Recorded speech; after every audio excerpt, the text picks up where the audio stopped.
It's funny the things you remember.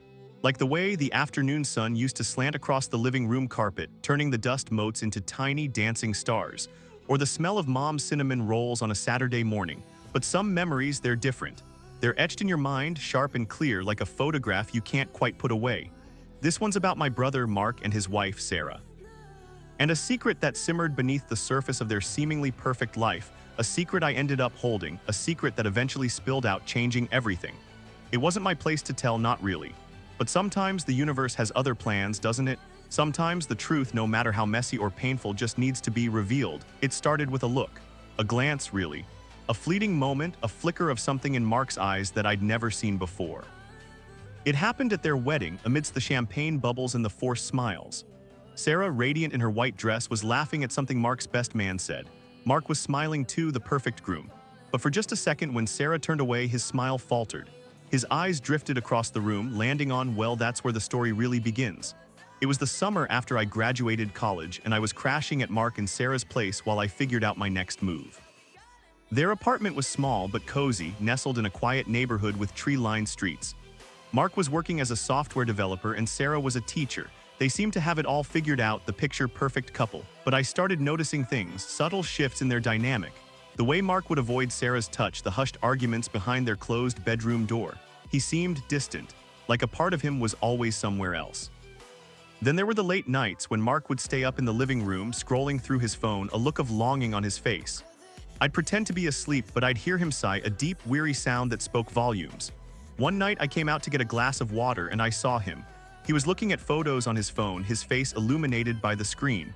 They were pictures of a man, a handsome guy with a warm smile. Mark was staring at the pictures like he was looking at the sun, a mixture of longing and pain in his eyes. I froze, my heart pounding in my chest. I didn't know what to do. I wanted to turn around and pretend I hadn't seen anything, but I couldn't. I was rooted to the spot, a silent witness to a secret that was about to change everything. Mark looked up, startled, and saw me. His face went white, then red, then a strange mixture of emotions that I couldn't decipher. He closed his eyes for a moment, as if trying to erase me from his sight. When he opened them again, he looked at me, his eyes filled with a desperate plea. "Please," he whispered, "don't tell Sarah." The silence that followed was thick and heavy, filled with unspoken words and swirling emotions. I didn't know what to say. I'd always looked up to Mark. He was my older brother, my role model. And now I was faced with this revelation. This secret that threatened to shatter the image I had of him, of their perfect life. I finally managed to stammer out a response. "Mark, I don't understand." He sighed again, the same weary sigh I'd heard so many times before. He gestured for me to sit down, and we sat there in the dim light of the living room, the air thick with tension. He told me everything. How he'd known since he was a teenager, how he'd tried to suppress it, how he'd met Sarah and fallen in love with her in a way, a different way. He loved her, he insisted, but it was complete. There was always this other part of him, this yearning for something he couldn't have, something he felt he couldn't be. He thought he could bury it, that he could build a life with Sarah, a good life, a normal life. But the truth, he said, always finds a way to surface. He told me about the man in the pictures. His name was David. They met at a conference a few months ago and they'd connected. He didn't go into details and I didn't ask. I didn't need to. I could see the longing in his eyes, the unspoken desire that burned beneath the surface. He told me how he'd been seeing David, how they'd spent hours talking, sharing their dreams, their fears, their hopes. He'd found someone who understood him, someone who saw him for who he truly was.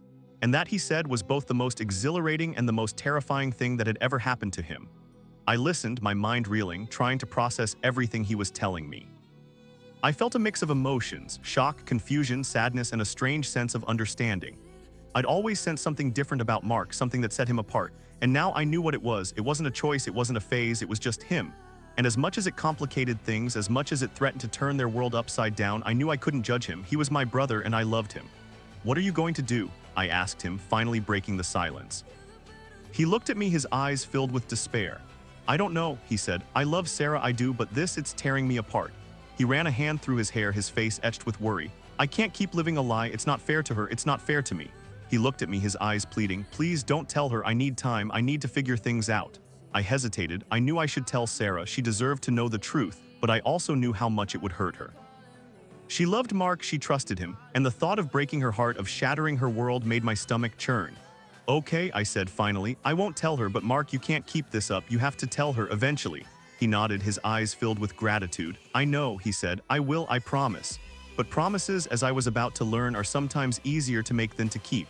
The next few weeks were excruciating. The tension in the apartment was palpable. Mark was like a ghost, drifting through the rooms, his eyes filled with a quiet sadness. Sarah, oblivious to the secret that was eating him alive, went about her daily routine, her smiles and laughter like daggers in my heart. I felt like I was living a double life, carrying this heavy burden of truth, knowing that it was only a matter of time before it all came crashing down. I tried to act normal, to pretend that everything was fine, but it was impossible. The secret was like a poison, slowly seeping into my veins, contaminating everything. I started avoiding Sarah, making excuses to stay out late, anything to avoid the awkward conversations, the forced smiles. I felt like a traitor, betraying her trust, complicit in Mark's deception. But I also understood Mark's pain, his desperation. I saw how much he was struggling, how torn he was between his love for Sarah and his desire to be true to himself. One evening I came home to find Mark and Sarah arguing. Their voices were raised, the words sharp and cutting. I could hear Sarah's sobs, her heartbroken cries echoing through the apartment. I froze outside their door, my heart pounding in my chest. I knew what this was about. It was only a matter of time. I heard Sarah's voice trembling with anger and pain. "How could you?" she screamed. "How could you do this to me?" Mark's voice was low, pleading. "Sarah, please, I'm so sorry." "Sorry?" she shrieked. "Sorry isn't enough. You've lied to me, you've betrayed me. How could I ever trust you again?" I couldn't listen anymore. I couldn't bear to hear her pain, to witness their world falling apart. I turned and walked away, my heart heavy with grief and guilt. I knew then that the secret was out. The truth had finally surfaced and everything had changed. The weight of Mark's secret settled on me like a physical burden. Every shared meal, every casual conversation with Sarah felt like a betrayal. I'd find myself scrutinizing their interactions, searching for cracks in the facade, for any hint that Sarah suspected the truth. She seemed happy, genuinely happy in her oblivious bliss. She'd talk about their future, their plans to buy a house, to start a family. These conversations were like tiny daggers twisting in my gut. How could I sit there, smiling and nodding, knowing that their carefully constructed world was built on a foundation of lies? The guilt was consuming me. It gnawed at me during the day, haunted my dreams at night.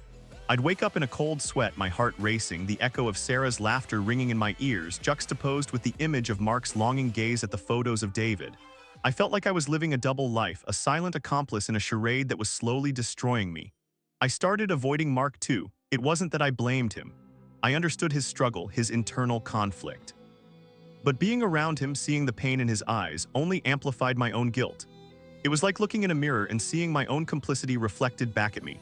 We'd pass each other in the hallway, exchanging brief, awkward nods, the unspoken secret hanging heavy in the air between us. Our easy camaraderie, the brotherly bond we'd always shared, was now strained, replaced by a tense, uncomfortable silence. I felt like I was losing him, not to another person, but to this secret, this hidden part of himself that I couldn't reach. The apartment, once a haven, now felt like a pressure cooker, the tension simmering just below the surface, threatening to explode at any moment. I started spending more time out of the house, wandering the streets, trying to escape the suffocating weight of the secret. I'd go to movies, lose myself in books, anything to distract myself from the reality of the situation. But the secret followed me everywhere, a constant, nagging presence in the back of my mind. It was like a dark cloud hanging over my head, casting a shadow on everything I did. One evening I was at a local bar, trying to unwind with a couple of friends. We were laughing, sharing stories, trying to pretend that everything was normal. But even amidst the noise and the laughter, I couldn't shake the feeling of unease. I kept thinking about Sarah, about her trusting smile, about the way she looked at Mark, her eyes filled with love and admiration. And I felt like the biggest hypocrite in the world. I excused myself and went to the restroom. I looked at myself in the mirror, my reflection a stranger staring back at me. I looked tired, drawn, the weight of the secret etched on my face. I splashed some water on my face, trying to clear my head, but it was no use. The guilt was overwhelming, suffocating. I knew I couldn't keep living like this. I couldn't keep lying to Sarah, pretending that everything was okay. It was eating me alive. I needed to talk to someone, to confide in someone, to release the pressure that was building up inside me. But who could I talk to? I couldn't talk to Mark, not about this. And I certainly couldn't talk to Sarah. I felt trapped, caught in a web of lies and deceit with no way out. I thought about talking to my parents, but I knew they wouldn't understand. They'd always had such high hopes for Mark, for their perfect family. This would shatter their image of him, of their world. I couldn't do that to them. I felt like I was all alone, carrying this burden by myself with no one to turn to. I went back to my friends, trying to put on a brave face, to pretend that everything was fine, but inside I was crumbling. I knew I couldn't keep this up. Something had to change, I just didn't know what. The turning point came a few days later. I came home from work to find Sarah in the living room, sitting on the couch, staring out the window. She looked lost, her eyes filled with a sadness that mirrored my own. I sat down beside her, a knot forming in my stomach. We sat in silence for a few minutes, the unspoken tension hanging heavy in the air. Finally, Sarah spoke, her voice barely a whisper. "Mark been acting strange lately," she said. "He's been distant, withdrawn. I feel like I don't even know him anymore." My heart pounded in my chest. This was it, the moment I'd been dreading, the moment I knew was inevitable. I looked at Sarah, her eyes pleading for answers, and I knew I couldn't lie to her anymore. I couldn't keep up the charade. "Sarah," I said, my voice trembling, "there's something you need to know." She looked at me, her eyes filled with apprehension. I took a deep breath, trying to compose myself, but the words were tumbling out of me, a torrent of truth that I could no longer contain. I told her everything. About Mark's secret, about David, about the pain he was going through. I told her about the struggle, the internal conflict that was tearing him apart. I told her about the love he felt for her, the different kind of love, the love that was real but incomplete. I told her everything, sparing no details, laying bare the truth, however painful it might be.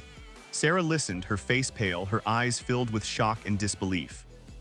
She didn't say anything, she just sat there staring at me, her eyes wide with a mixture of confusion and hurt. When I was finished, the silence stretched out between us, thick and heavy, filled with unspoken emotions. Finally, Sarah spoke, her voice barely audible. "How could he?" she whispered.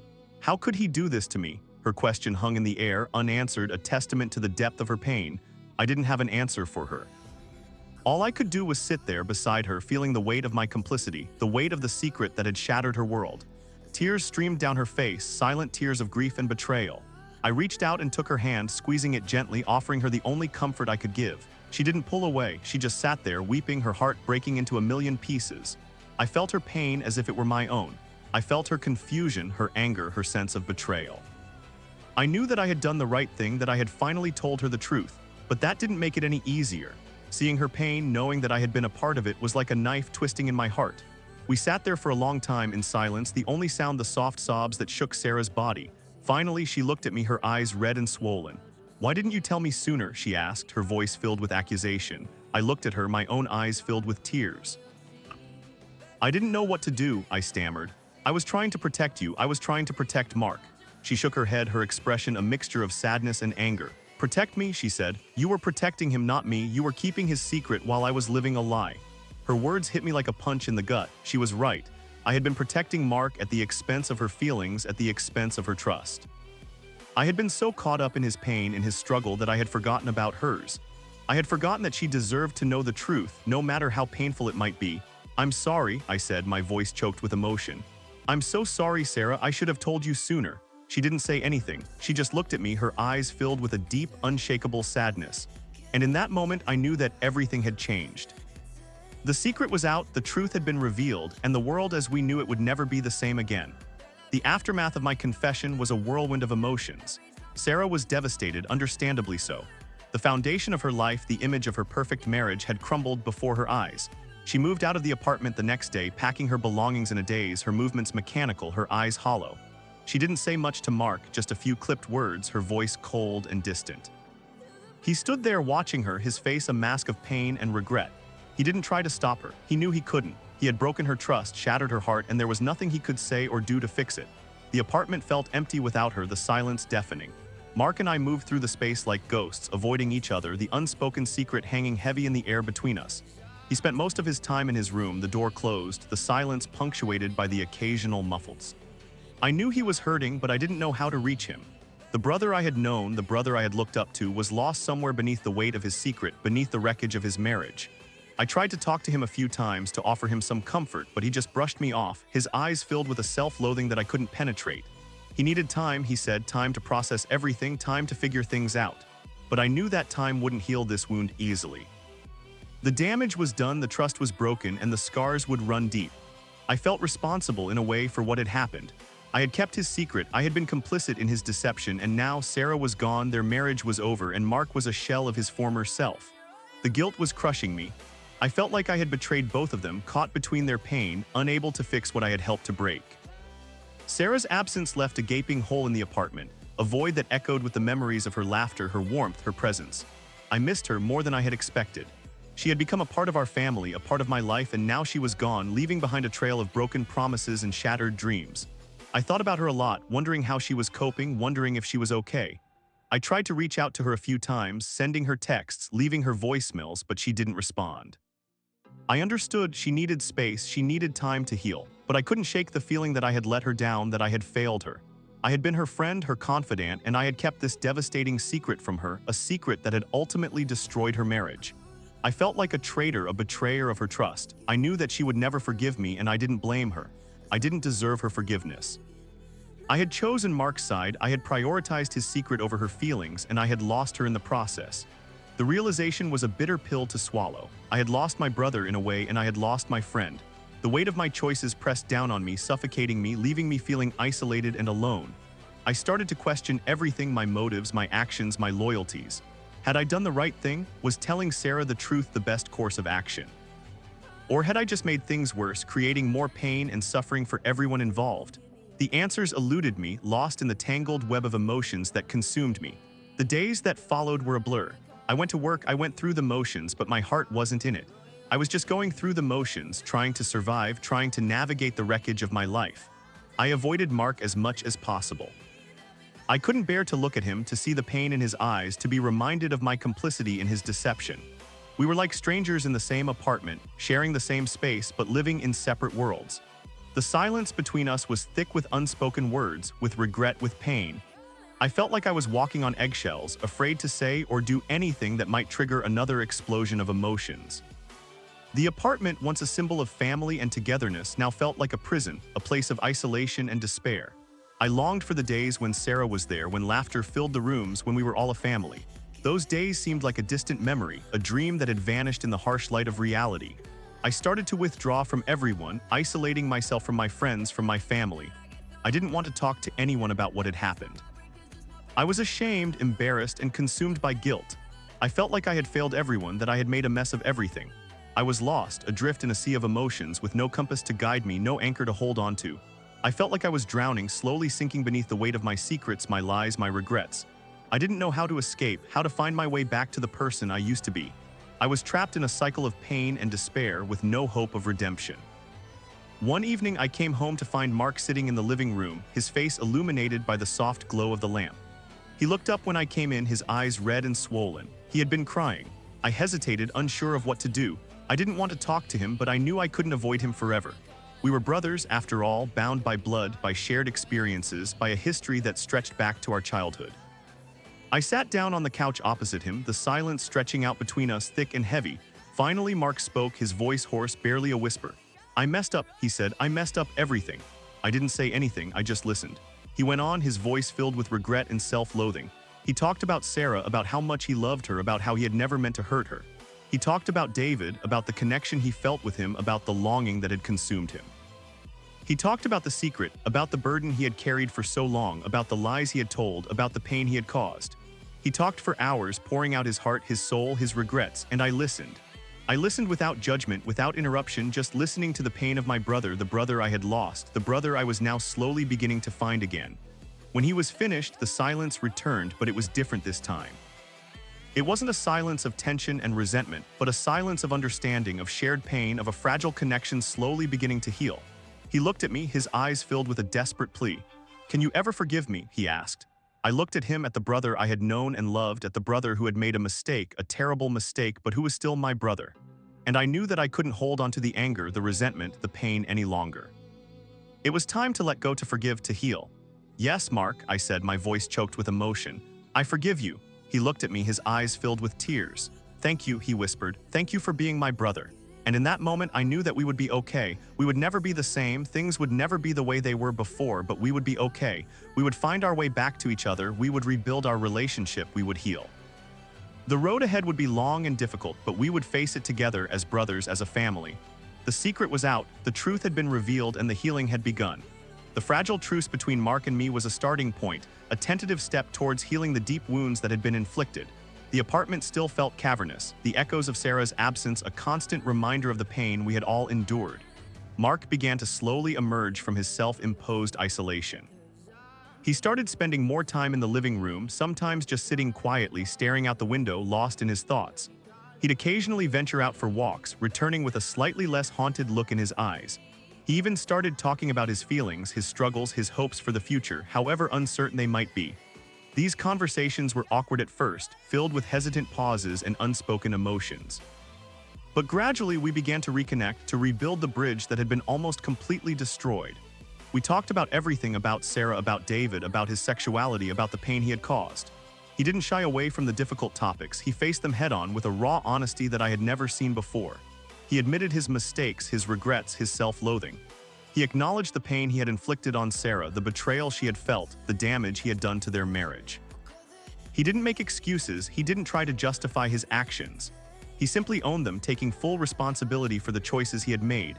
And in that honesty, I saw a glimmer of the brother I had known, the brother I had lost, the brother I was now slowly rediscovering. The process of healing was slow and arduous. There were setbacks, moments of anger, moments of despair.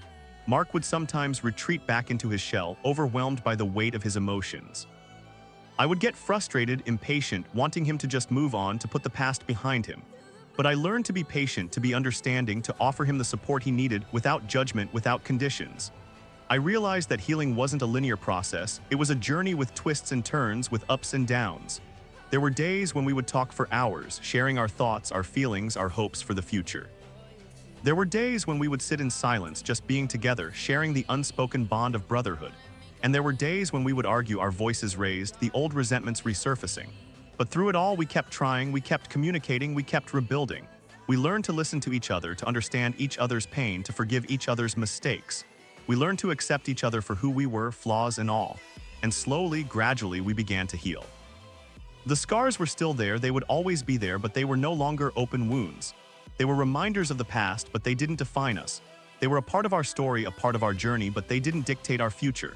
Mark's relationship with Sarah remained strained. She didn't respond to his attempts to contact her. He understood her anger, her hurt, her need for space. He didn't push, he didn't try to force a reconciliation. He simply gave her the time she needed, hoping that one day she would be ready to talk to him, to forgive him. He knew that he had hurt her deeply, that he had broken her trust, and he didn't expect her to forgive him easily. He knew that he had to earn her forgiveness if that was even possible. He started going to therapy, trying to understand his own feelings, his own motivations, his own struggles. He wanted to be a better person, a better brother, a better man. He wanted to heal not just for himself, but for Sarah, for David, for everyone he had hurt. He knew that he had a long way to go, but he was committed to the journey. He was determined to make amends, to rebuild his life, to find happiness, however elusive it might seem. He started focusing on his work, throwing himself into his projects, finding solace in the challenge. He started exploring his own identity, his own sexuality, trying to understand who he was, what he wanted, what he needed. It was a journey of self-discovery, a journey of healing, a journey of transformation. I too was on my own journey of healing. I had to come to terms with my own role in the events that had transpired. I had to forgive myself for keeping Mark's secret, for betraying Sarah's trust, for the pain I had caused. I had to accept my own flaws, my own mistakes, my own complicity. I learned to be more honest with myself, with others, about my feelings, my thoughts, my struggles. I learned to be more compassionate, more empathetic, more understanding. I learned to appreciate the importance of communication, of honesty, of trust. I learned that secrets, however well-intentioned, can have devastating consequences. I learned that forgiveness is not easy, but it is necessary for healing. I learned that love is not always perfect. It is not always easy, but it is always worth fighting for. I learned that family is not just about blood, it's about connection, about support, about love. And I learned that even in the darkest of times, even in the midst of pain and despair, there is always hope. Hope for healing, hope for forgiveness, hope for a better future. The journey was long and arduous, but we were on it together as brothers, as a family, bound by a love that had been tested but not broken. We were healing, slowly, gradually, imperfectly, but we were healing. Time, as they say, heals all wounds. It doesn't erase the scars, but it does dull the sharp edges of pain, allowing life to slowly, tentatively begin to move forward again. For Mark and me, the healing process was a long and winding road, filled with ups and downs, but ultimately leading us to a place of greater understanding, both of ourselves and of each other. The apartment, once a symbol of tension and heartbreak, gradually began to feel like home again, infused with a new sense of peace, a quiet acceptance of the past, and a tentative hope for the future. The echoes of Sarah's laughter still lingered, but they were no longer a source of pain, but rather a bittersweet reminder of the love that had once filled the space. Mark continued his therapy, delving deeper into his own identity, his own struggles, his own journey of self-discovery. He explored his sexuality openly and honestly, no longer burdened by the weight of secrecy and shame. He found a community of support, a group of people who understood him, who accepted him for who he was without judgment or condition. He started to build a new life for himself, a life that was authentic, a life that was true to himself. His relationship with Sarah remained complicated. They had occasional contact, brief, polite exchanges, but the deep wounds of betrayal were still raw. Sarah had moved on with her life, finding solace in her work, her friends, her family. She had built a new world for herself, a world that didn't include Mark. He understood this, he respected her need for space, her need to heal. He didn't try to force a reconciliation, he didn't try to win her back. He simply gave her the time she needed, hoping that one day she would be ready to forgive him, if not for his sake, then for her own. He knew that he had hurt her deeply, that he had shattered her trust, and he didn't expect her forgiveness. He knew that he had to earn it if that was even possible. He continued to focus on himself, on his own growth, his own healing. He knew that he couldn't change the past, but he could control his future. He could choose to be a better person, a more honest person, a more compassionate person. He could choose to live his life with integrity, with authenticity, with love. My own journey of healing continued as well. I learned to forgive myself for my role in the events that had transpired. I learned to accept my own flaws, my own mistakes, my own imperfections. I learned to be more honest with myself, with others, about my feelings, my thoughts, my struggles. I learned to be more compassionate, more empathetic, more understanding. I learned the importance of communication, of honesty, of trust. I learned that secrets, however well-intentioned, can have devastating consequences. I learned that forgiveness is not easy, but it is necessary for healing. I learned that love is not always perfect. It is not always easy, but it is always worth fighting for. I learned that family is not just about blood, it's about connection, about support, about love. And I learned that even in the darkest of times, even in the midst of pain and despair, there is always hope. Hope for healing, hope for forgiveness, hope for a better future. My relationship with Mark grew stronger than ever. We were no longer just brothers, we were friends, confidants, support systems for each other. We had been through a lot together, we had faced our demons, we had emerged stronger, more resilient, more connected. We had learned to accept each other for who we were, flaws and all. We had learned to love each other unconditionally. Years passed. Mark found happiness not with David, as I had once assumed, but with someone new, someone who saw him, truly saw him, and loved him for the man he was. It wasn't a whirlwind romance, but a slow, steady burn, a connection built on mutual respect, understanding, and love. He found peace, a sense of belonging, a sense of finally being home. Sarah, too, found happiness again, a different kind of happiness, a happiness that was rooted in self-love, self-acceptance, and independence. She built a successful career, traveled the world, and surrounded herself with people who loved and supported her. She never fully forgave Mark, but she did come to a place of acceptance, a place where she could acknowledge the past without being consumed by it. She moved on, she healed, she found her own path to happiness. And Mark eventually came to terms with the fact that she might never fully forgive him. He accepted it, he respected her decision, he wished her well. He knew that he had made a mistake, a terrible mistake, but he couldn't change the past. All he could do was learn from it, grow from it, and live his life with integrity, with honesty, with love. The story of Mark's secret, of Sarah's betrayal, of my complicity, became a part of our family history, a story that we rarely talked about, but a story that shaped us, that defined us, that ultimately brought us closer together. It was a story of pain, of loss, of betrayal, but it was also a story of healing, of forgiveness, of love. It was a story of resilience, of hope, of the enduring power of family. And it was a story that reminded us that even in the darkest of times, even when we feel like our world is falling apart, there is always a light at the end of the tunnel.